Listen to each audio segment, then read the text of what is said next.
Hi, this is Claire Woodhouse from Secretly Healthy Home, and you are listening to the Eat Blog Talk podcast. Hey, food bloggers. Are you ready to accomplish your 2023 goals faster than you ever thought possible? If you are nodding your head yes right now, the Eat Blog Talk Mastermind program might be a great fit for you. We are now accepting applications for 2023, and I will let you in on a little secret. If you sign up before the end of November 2022, you can lock in at the current pricing. Go to eatblogtalk.com/mastermind for more information and to apply. Here is a current member, Barbara, from butterandbaggage.com, talking about why the investment is so worthwhile. If you're really committed to making this a business, you've got to invest in yourself. And I think this is the best way to invest in yourself. It's hard to put a value on what you're getting, but in this type of business, just having the resource of these people that can give you advice and can help you along that journey is, I just think, more valuable than any other investment you can make. Hello, food bloggers. Welcome to Eat Blog Talk, the podcast for food bloggers looking for the value and confidence that will move the needle forward in their businesses. This episode is sponsored by Rank IQ. I'm your host, Megan Porta, and you are listening to episode number 364. I have Claire Woodhouse with me today. She is going to tell us all about how to self-publish a cookbook affordably, get it printed, sell it online, and ship it all by yourself. Claire is a stay-at-home mom of two who started a healthy baking blog 2.5 years ago. Claire loves creating nourishing, delicious, and simple recipes that don't break the bank when it comes to healthy baking. She created and runs an intuitive eating membership called The Smart Sweet Tooth, in which she teaches ladies how to find balance and peace with food. Claire is also busy creating and selling online courses and resources that have helped her achieve a solid passive income for her family. It has been exciting to see how her business has grown, and she'd love to help others do the same. Claire, thank you so much for being here. How are you today? Thank you so much, Megan. I love your podcast, so I'm so happy to be here. Yay. I love hearing that. Okay, we are going to talk all about self-publishing a cookbook today. I'm super excited to jump into that with you. But first, what fun fact do you have to share with us? Okay, so this is my fun fact. I was really thinking about this, and it was hard for me to come up with one. But recently, my husband and I have been into cold exposure, which is like cold baths or like cold, ice baths. My husband is huge on this kick too. So how long have you been doing that? Probably about, it's only been like maybe a month. We have like a brand new garbage can, like a huge garbage can that we use. So we just fill it with our hose water and then just put some ice in it and frozen water bottles. And that's how we kind of do it. He's on this mission to find something that's affordable because ice baths are ridiculous. I'm sure you've seen this. They are. It's crazy. I was like, no. You must have like added a zero there. And he's like, no, it's insane. I know. Just paying for ice. Yeah, right. So, okay, I'm going to tell him what you do and he will probably follow suit. I love that. Yeah. So we were in Montana this summer and Lake McDonald is the lake that's kind of like nestled in Glacier National Park. And it's super cold. It's freezing. Way too cold for me. But he went in there and like, I couldn't believe it. I was like, you're going to die. But he was so funny. He was in there for like 20 minutes. And yeah, he my goodness. Loved it. There's so many benefits, good benefits. There's so many. You just feel so good after. And if your brain is like foggy or you're feeling anxious, just like hopping in the cold bath is amazing. Your brain just can't think about anything else. And it's just like a reset. It's so nice. It sounds crazy though. It really does to some people. But really the benefits are there. Yeah. But for that first like 30 seconds to a minute, what I found is that I literally feel like I'm going to die. So how do I get past that? That's the whole thing is like the mental block. You just got to fight through it. And it's such a mental thing too, which I think is cool to really train your brain to overcome things like that just to get to those benefits. Okay. Well, you've encouraged me. I'm going to pull out our garbage can, clean it out. Do it. Yeah, clean it. Clean it really good. Yes, clean it really well. Oh, cool. I love knowing that about you. So I might be like sending you random weird emails about ice baths. Please do. Please do. Okay. All right. Let's talk about self-publishing. So you published your own cookbook. Can you just talk through briefly how that went, like how it came about for you? Yeah. So yes, I make secretly healthy dessert recipes. I also do like breakfast and treats and things. And I think it was about 2 years ago, I made an Oreo recipe that was secretly healthy and gluten-free. And everyone loved it. All my followers loved it. People were making it like crazy. And then I just thought, you know what? That's so cool that people are loving this. I might just try and make more copycat recipes. So then I just went down that rabbit hole and I asked people, like, what were your favorite treats when you grew up? What did your mom pack in your school lunchbox and all that stuff? And so people said, Nutter Butters, Pop-Tarts, Reese's, peanut butter cups, like all that stuff. And I'm like, this would be so fun if I could make an ebook from this. So I gathered like all those recipes that everyone loves. And then I started recipe testing, and I recipe tested for a while. And I was also trying to like work on my blog at the same time. So I wasn't super focused on the cookbook. So then I really wanted, I had eventually ended up making all the recipes for it. And I made like 16 recipes. And I was like, I would love to have this in an actual physical book. But when I looked into all of that, it was a whole new ball game.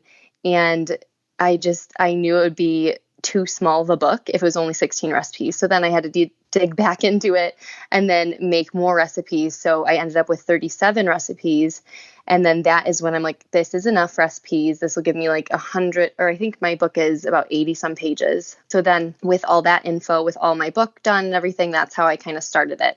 But it basically started with just, I knew people liked copycat recipes, and I thought it'd be fun to do like a fun twist of making them all secretly healthy with better ingredients. And that's where it started. I love your topic. I think that is so clever. As you were talking through just like nostalgia and treats from childhood, I thought like five things came to mind. So I love that. I think a lot of people would really dig that. Like, oh yeah, that, because food has such memories and it brings up such nostalgia. So topic is great. And I love how your process kind of unfolded without you even knowing what was happening. Like you came out with a cookbook, which is so cool. Most people start with like, I'm going to write a cookbook. Yeah. And then, but your process was entirely different.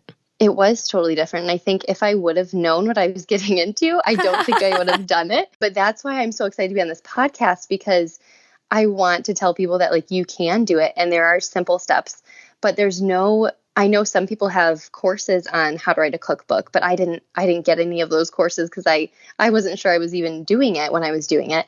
So I'm excited to share more about how to do it, because a lot of the practical steps can be so hard to find on Google. Like how do you even find these things? So that's why I'm so glad to be here. Yeah, this is a different perspective. I think of like when you're doing a workout and halfway through the workout, I'm like, thank God I didn't know what I was getting into when I started this, because I never would have pressed play. It's that same thing. Like, oh, yes, I'm writing a cookbook. This is so cool. Yeah. Yes. Okay. So tell us your tips or strategies. I guess we can start with like designing it. What do you recommend for an easy way to design a cookbook? So I used Canva, which can be completely free. I will say it was a little tricky with the design elements, just trying to get everything lined up correctly. Canva does do that for you sometimes, but with specific design elements, it's a little tricky, and like page numbers and all of that. But for me, I did it on Canva just because I knew it was free, and I just got really good at using Canva. So Canva was definitely what I used.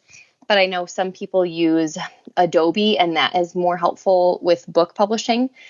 But it depends on where you're going with that. But yeah, I use Canva. So if you have Canva and you feel confident with Canva, that's definitely a good thing you can use. That's relieving, because I think a lot of food bloggers do use Canva, and it's so easy. Like there's no barrier there, hardly at all. Yeah, we already know it and love it. So were there issues as far as converting pages from Canva to print? Did you have to do anything special? Yeah, so that's a great question. So when I was in Canva, I would say if you are creating a book, make sure you figure out your sizing beforehand, because my problem was I just started writing it because I thought it was just an ebook, and I didn't think about what size book I would want. So then I had to go back in Canva after I figured out what size book I wanted, and I had to resize everything, which took me a very long time. So don't make the same mistake I did. Even if you're making an ebook and you might make a cookbook out of it, I would suggest figuring out the size of your book. For me, I went with an 8.5 by 10. So it's just like a little smaller than a piece of paper, which I think is a great size for a cookbook. Pretty much anything a little bit smaller than 8.5 by 10, I think is a good size. So I think just getting those dimensions down first and maybe checking out some other cookbooks and saying, oh, I like this size. I like this size. That really helps. I looked at so many different cookbooks and I looked at their pages, what like size font they used and all of that. And in Canva, actually, that's a good point. I just reminded myself of the font. You can see what size font there is that you're using. And so I used 12-point font, and I think that's the perfect size for cookbooks. And I think that's what a lot of people use when they're using it for, printing anything.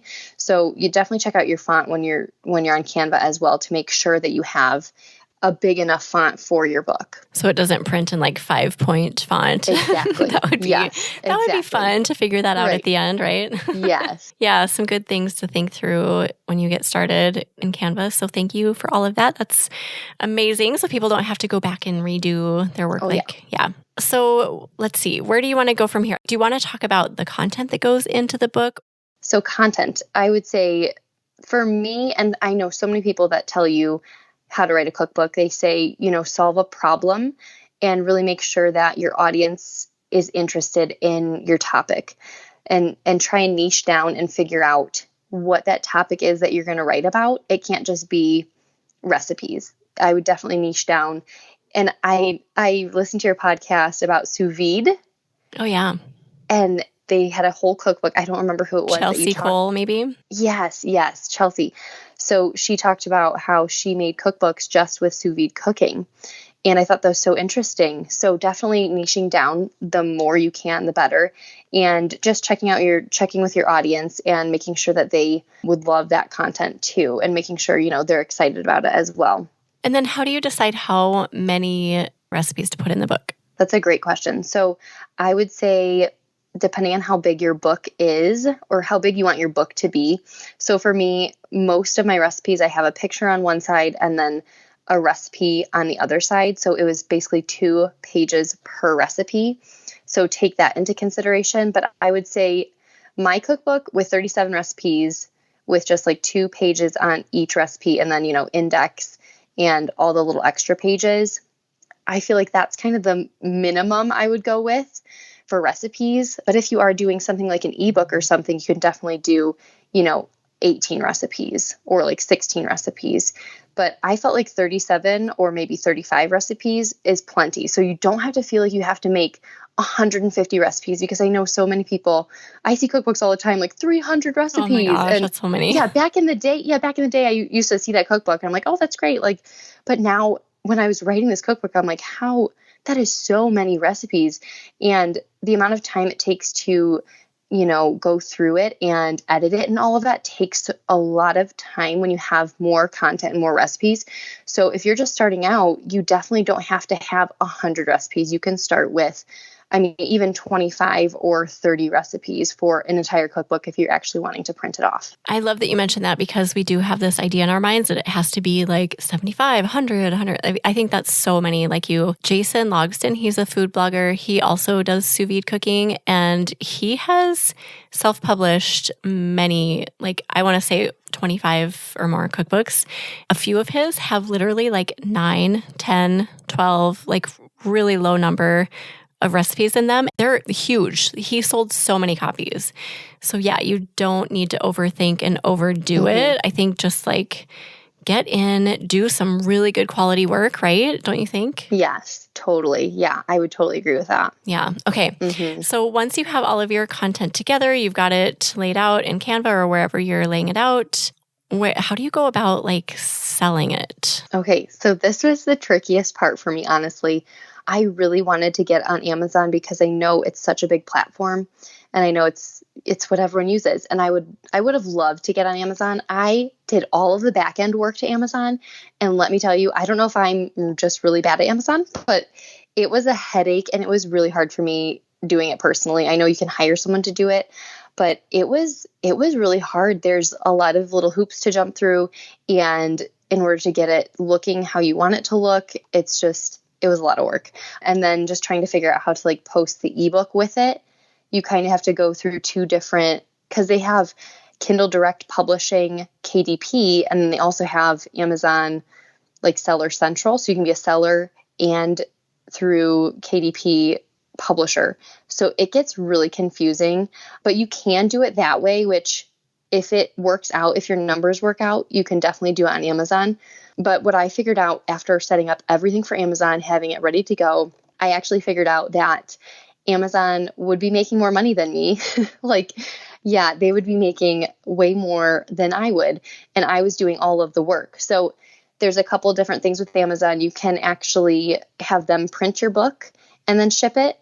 But I couldn't really do that option because with cookbooks, you need a specific paper. You need, good color printing. It depends on what binding you want.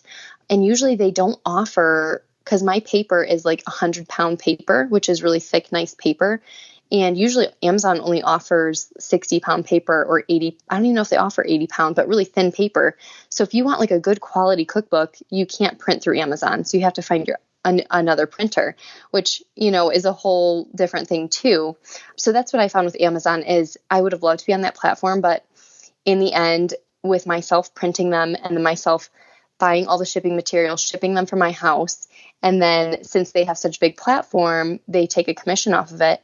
The commission that they would take would be like $2 more per book than I would even get. So I'm like, and they're not doing anything besides, they have the platform. So yeah, so I actually ended up selling my book, or am selling my book through my website, which is Podia. That's where I sell all of my courses and online material. I know there's different platforms you can sell things like, I think it's Teachable is one. I don't know if you can sell a physical product on Teachable. Was it Kajabi is one too? But again, I don't know if you can sell a physical product on Kajabi. And there's other resources like that as well. I know Shopify is another big one. And then, but Podia is what I went with because I was already paying for that subscription.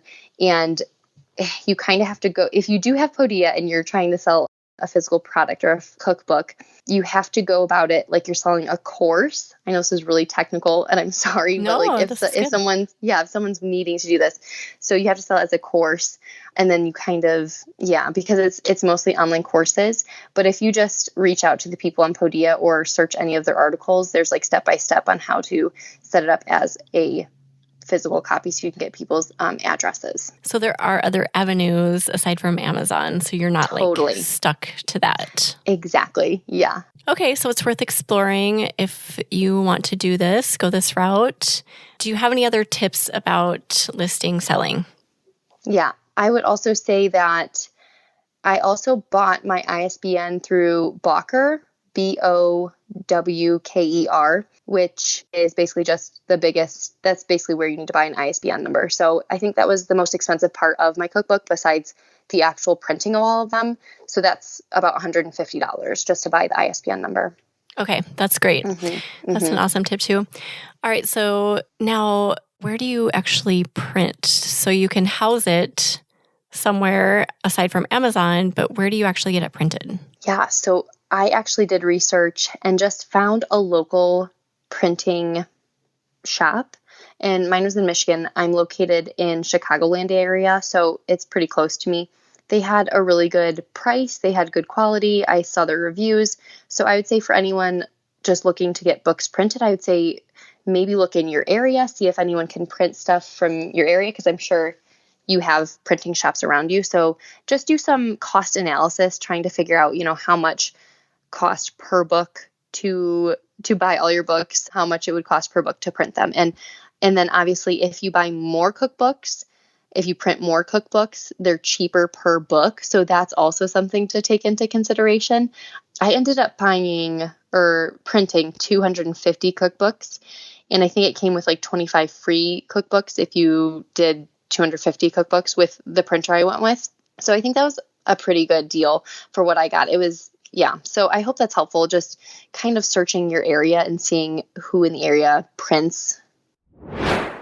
Food bloggers, I want to take a really quick second here to talk to you about something new that we're starting this summer. I'm super excited about it. I am loving this new movement of food bloggers who are digging into podcasting as a way to add an awesome, unique new layer to their business. I feel so passionately about this topic. Audio is so powerful, and food bloggers digging into audio in the form of podcasting is going to be a huge, successful movement It will be a way to expand your brand into new areas that you cannot even imagine. There is an entire episode dedicated to this, so go listen to episode number 306 if you haven't already, and I promise you're going to be inspired to dig into audio yourself. As a way to support this movement, I am creating a group coaching experience starting in June of 2022. If you are interested in joining us, there are a limited number of spots available just because I want to give you all my dedicated attention. Send me an email at megan@eatblogtalk.com if you're interested. I am including an introductory rate. It's a monthly rate. If you want in, you will be locked in at that rate. Send me an email. Tell me you're interested in the group coaching for podcasters.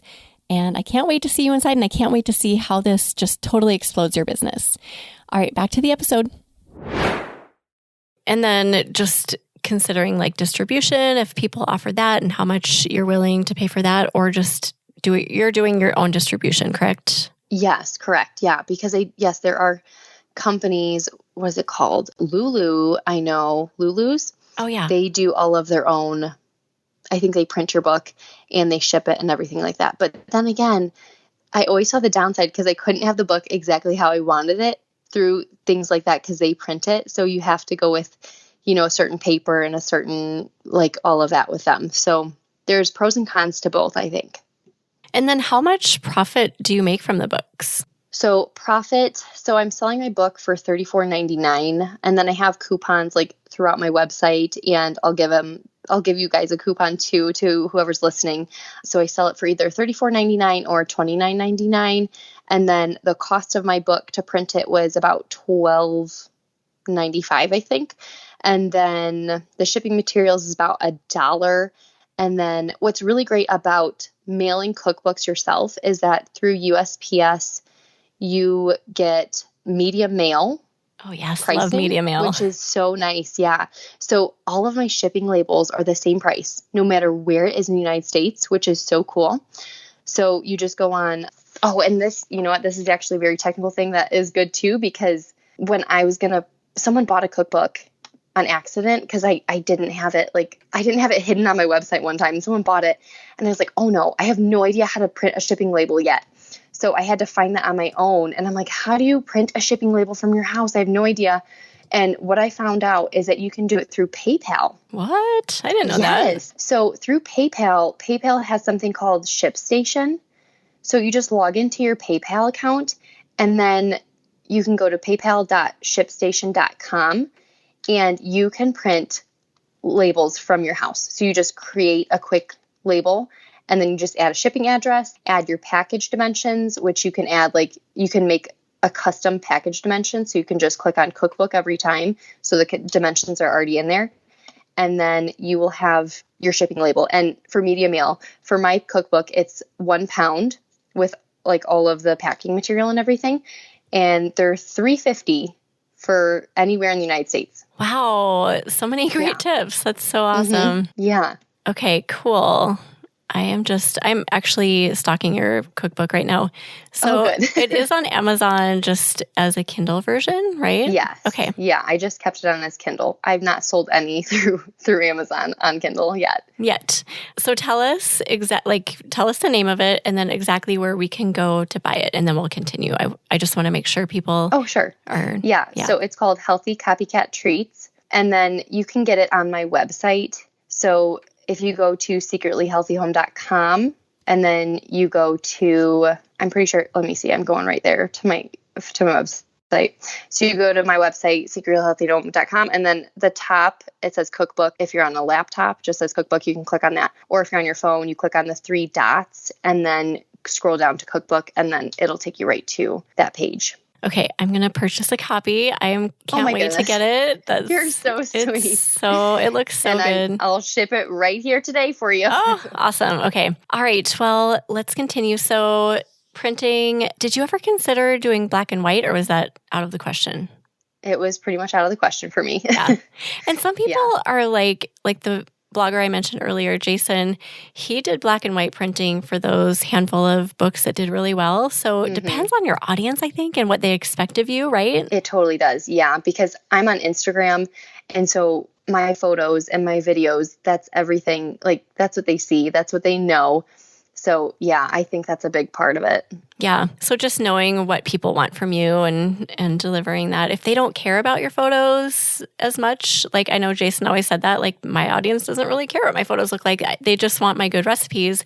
Then you could do black and white and then you could make even more of a profit. Totally. Yeah. And going off of that, something that I did as well with this cookbook is I actually made a video for each recipe. So I don't know where I got this idea. I think I saw an ad somewhere and it was, take this cookbook and scan the QR code to see how to make it in the cookbook. And I was like, that's brilliant. That is so brilliant, especially in our age where people are loving videos and that's all you see now.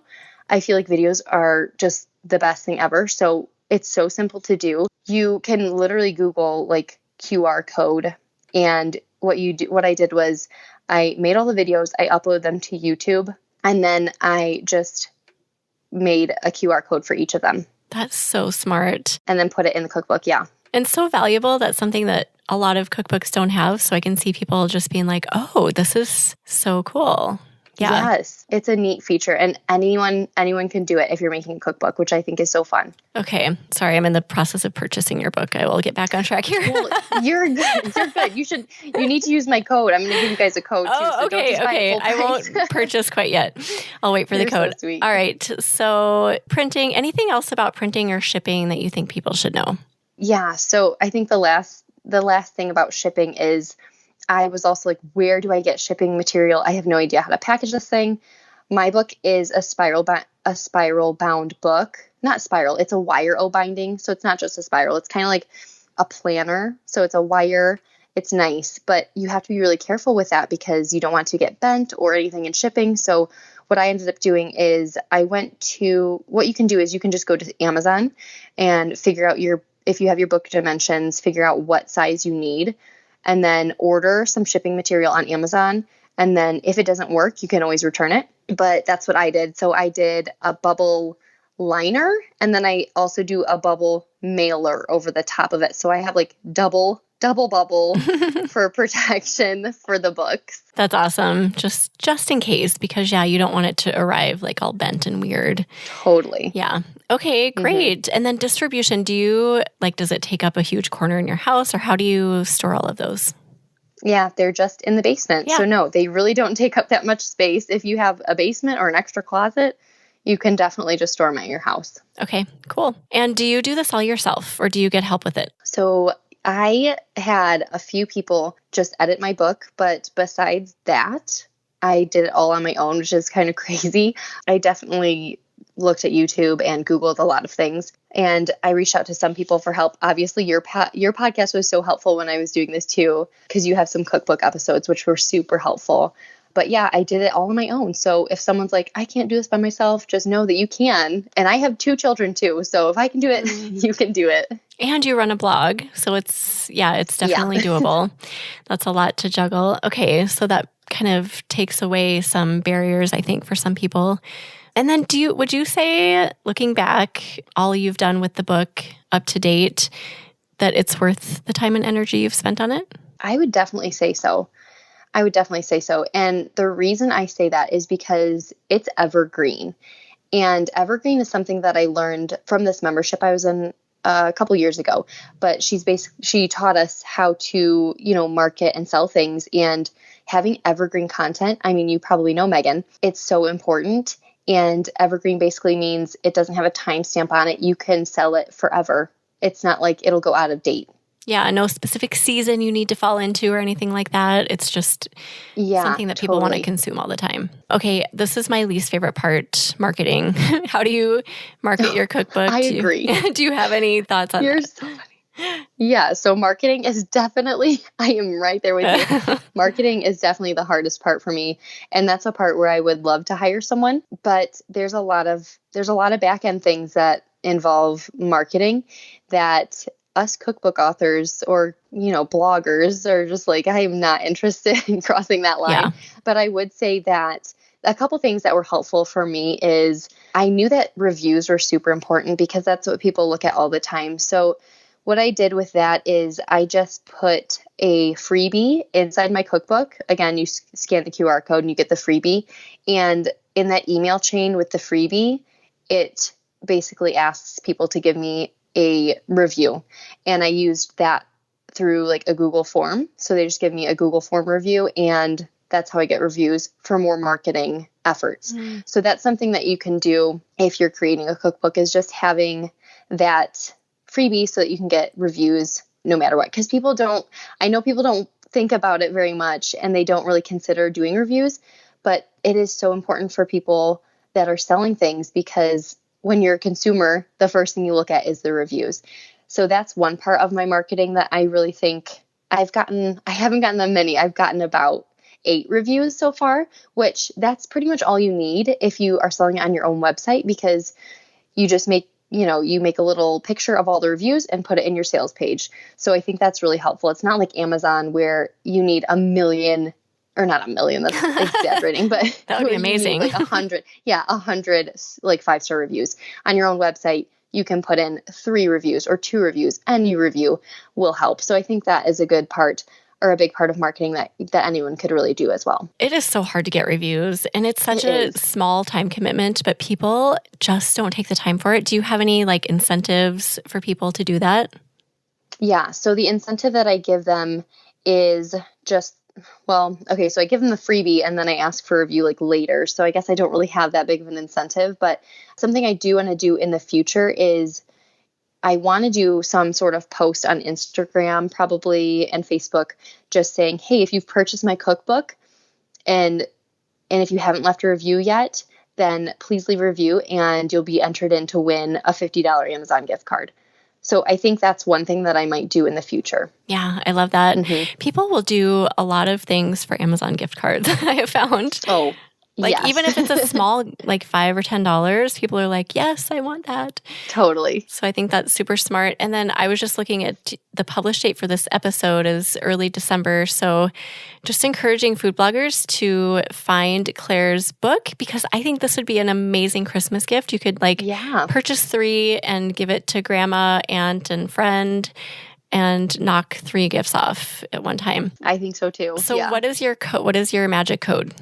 Okay, my magic code for the cookbook or the ebook, you can just use the code EATBLOGTALK, just all capitals, for 15% off the cookbook or ebook. Oh, and then, awesome. Yeah. And then if you want any of my courses or anything too, you can also use the code SHH20, so SHH20, for 20% off my entire website. So that's including my membership, my courses. I have like a meal planning course, a healthy baking course, or anything. Awesome. Okay. And then I have a podcast, or I have an idea for you. Yeah. Tell me. I have this idea relating to podcasts. So you have this strategy that you use to create this cookbook affordably, and you have so many great tips. I think you should seek out podcasts to go on and talk about your strategy just like you're doing here and market your book. So if I were you, I would do set a goal, like you're going to be on 2 to 3 a month or something like that. Mm-hmm. Deliver this awesome value like you're doing with food bloggers, except to an audience who's more into like the strategy of it, of the food, and then start marketing. Like you could pick a variety of audiences too. You could do like other entrepreneurs, people who are interested in like cooking and baking, and like find different ways to add value, and then get a huge influx of cookbook orders. That would be, you know what? That's so funny you say that, and you're encouraging me. You really are, because the marketing. Yes. I would love to do that. Like setting up this podcast with you, I'm so excited to do this. I tried, you're the only podcast that I was like, this is the one I know that I would love to be on. So I'm so excited I'm on here to help. But yeah, I need to do that. I need to set aside time, because that's the biggest part is as food bloggers, there's a million things you can do. But yes, I need to set aside time and actually seek some podcasts out. Do you have any tips with like how to find podcasts to go on? Because I know I have my podcast I listen to, but talk to me. I don't know. Yes. So first of all, to address the marketing thing, this is the easiest way that you can market your cookbook, because all the other strategies are time intensive and energy intensive. So this is like the easiest way to get out to the masses. And yeah, I would just go to whatever podcast player you listen to, and I would type in a variety of keywords. So for your cookbook, I would type in like on the business side, you could do like, just type in cookbook creation or self-publishing or something like that and see what comes up. And if there's a podcast about, I don't know, creating cookbooks or delivering digital content, you can find an angle to pitch them. And then I would also seek out people who were into eating, like food and cooking. There's plenty of cooking recipes, like a baking podcast, or just type in like recipe or baking into your podcast player and do that with a bunch of different like kind of main keywords and search. And then I would also make sure that each podcast is valid, like it's current, it produces episodes, it's not like stagnant or anything like that. They regularly do a background. Yeah, right. Check. Exactly. And then if it aligns with you and you feel like your value could round out their content, then pitch them, send them an email and say, I think that my take on self-publishing would be really valuable for your audience, blah, blah, blah. And I would just do that. Like you said, set aside some time and just make it happen. I love it. Thank you. Yeah. I wish someone would have told me that when I was publishing my cookbook, because I did it. I just got burnt out. And I was like, I don't want to do this. I don't want to like create Facebook ads and whatever else. I don't know. Would you say Facebook ads helped, or would you say they do help now in this current state? I haven't played with Facebook ads. I know some people who are starting foodie podcasts in my coaching group play around with Facebook ads a little bit, and they've found success. The key is finding the pain point. So find a pain point within your cookbook content that people will relate to, and they'll see the ad and be like, oh my gosh, that is an issue for me. Like maybe it's making desserts healthy in the holiday season, or you could talk about that whole copycat thing. Like what's your favorite dessert from childhood or something like that. But I think the key is just finding that really strong pain point. Yeah, that's great. And then one question for you, I can't find the place on your site to add the code. I don't see like in your checkout. Here it is. I'm an idiot. Okay. It's right here, right in You're front good. of me. I'm like, it should be there. Okay, I'm so it's on the right side under the image for anyone listening who wants to apply that. So, and you know what? I could just, if you have the show notes, I can send you the direct link with the code included. Oh, yeah. That's perfect. I can do that too. So people can just click on the link for them. Perfect. I love it. All right. Okay. What have we missed, Claire? Is there anything you want to mention about this whole process before we start saying goodbye? You know what? I think I went down to the nitty gritty. So I hope that was helpful. I think I covered pretty much everything. But yeah, if anyone has any questions, feel free. Shoot me a DM on Facebook or Instagram, and I will definitely get back to you. I've had a couple of people reach out to me just asking me about cookbook stuff. And I said, you know what, I'm going to be on this podcast. Make sure you listen to it.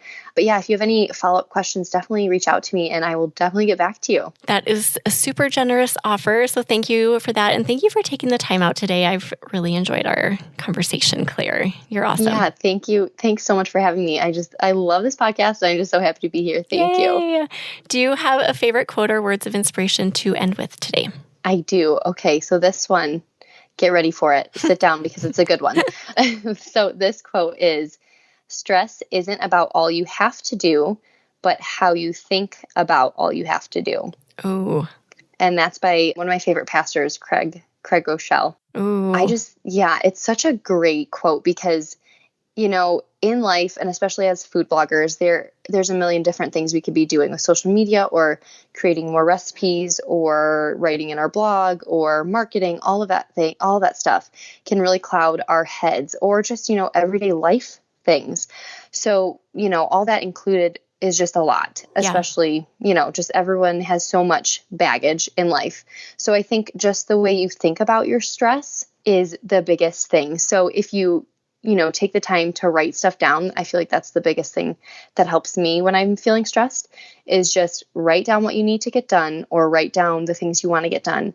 And that will help you just check them off the list, help you to stay accountable, and just give you that peace of mind that it's okay if you don't get everything done, but just having it off of your mind is the biggest thing. Thoughts are everything. I swear, like if you can do whatever it takes to change those thoughts in your head, you can change your entire world. I think that's so powerful. Exactly. Oh, amazing way to end. Thank you so much, Claire. Your show notes will be found if anyone wants to go peek at those with the link and everything. You can find them at eatblogtalk.com/secretly healthy home. And you've kind of shared where everyone can find you, but why don't you reiterate like social media and your email again? Sure. Yeah. So Secretly Healthy Home is where I'm at on every platform, TikTok, Instagram, Facebook. I'm not on Twitter. That's the only thing. And then secretlyhealthyhome.com is my blog and where you can find my cookbook and all that good stuff. Awesome. Thank you so much for being here. Thanks so much for having me. Yes. Thanks for listening. I'll see you in the next episode. Thank you so much for listening to this episode of Eat Blog Talk. If you enjoyed this episode, I'd be so grateful if you posted it to your social media feed and stories. I will see you next time.